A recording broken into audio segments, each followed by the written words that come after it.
Santapan Harian Minggu 25 Oktober 2020. Hari ini kita akan membaca Yesaya pasalnya yang ke-14, ayatnya yang ke-24 hingga ayatnya yang ke-27. Namun sebelumnya, mari kita berdoa. Berilah kami pengertian agar kami dapat memahami sabdamu. Di dalam kasih-Mu Yesus, kami memohon.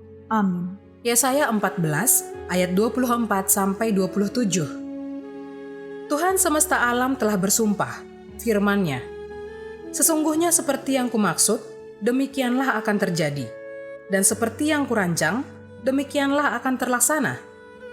Aku akan membinasakan orang Asyur dalam negeriku, dan menginjak-injak mereka di atas gunungku. Kuk yang diletakkan mereka atas umatku akan terbuang, dan demikian juga beban yang ditimpakan mereka atas bahunya. Itulah rancangan yang telah dibuat mengenai seluruh bumi. Dan itulah tangan yang teracung terhadap segala bangsa. Tuhan semesta alam telah merancang. Siapakah yang dapat menggagalkannya? Tangannya telah teracung. Siapakah yang dapat membuatnya ditarik kembali? Sahabat Santapan Harian, ketidakadilan dialami bangsa Israel ketika mereka dibuang ke Babel. Harta benda mereka dijarah, tempat suci dihancurkan, dan tenaga dimanfaatkan secara paksa. Israel hidup sebagai budak di negeri orang, tanpa harapan dan masa depan. Padahal merekalah umat Tuhan yang menjadi jalan keselamatan bagi semua bangsa. Namun Allah Israel bukan Allah yang abai, tidak peduli atau tertidur.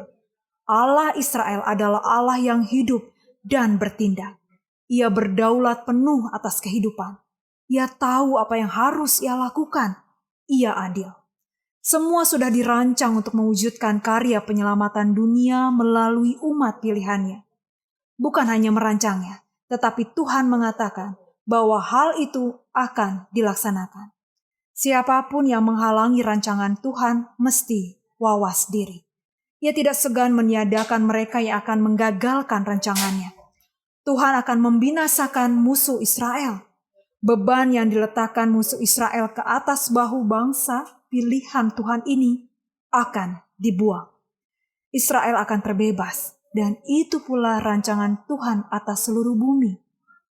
Apabila Tuhan telah membuat rancangan dan tangannya telah teracung, tak ada yang bisa menggagalkannya. Pemimpin bangsa yang benar, yang memiliki sifat baik dan jujur, akan berpihak kepada rakyat. Ia berani menentang praktek-praktek yang menyengsarakan rakyatnya, seperti ketidakadilan dan juga korupsi. Jika sifat yang baik ini ditunjang dengan ketaatan dan takut akan Tuhan, ia pasti adalah orang yang memiliki integritas yang tinggi. Pemimpin seperti inilah yang memberikan harapan bagi bangsa dan rakyatnya, karena ia mau mensejahterakan rakyatnya. Sayangnya, kebanyakan pemimpin seperti ini dimusuhi oleh lawannya yang pada umumnya haus kekuasaan dan uang. Lawannya berupaya menyingkirkannya agar tidak menghalangi mereka. Namun pada akhirnya, orang-orang yang memusuhi pemimpin yang benar akan mendapatkan pukulan dari keadilan Tuhan. Karena itu, mari kita berdoa untuk pemimpin-pemimpin kita agar senantiasa ada dalam lindungan Tuhan. Mari kita berdoa. Berkati dan lindungilah kami dan para pemimpin kami ya Allah, agar selalu sejalan dengan kehendak-Mu.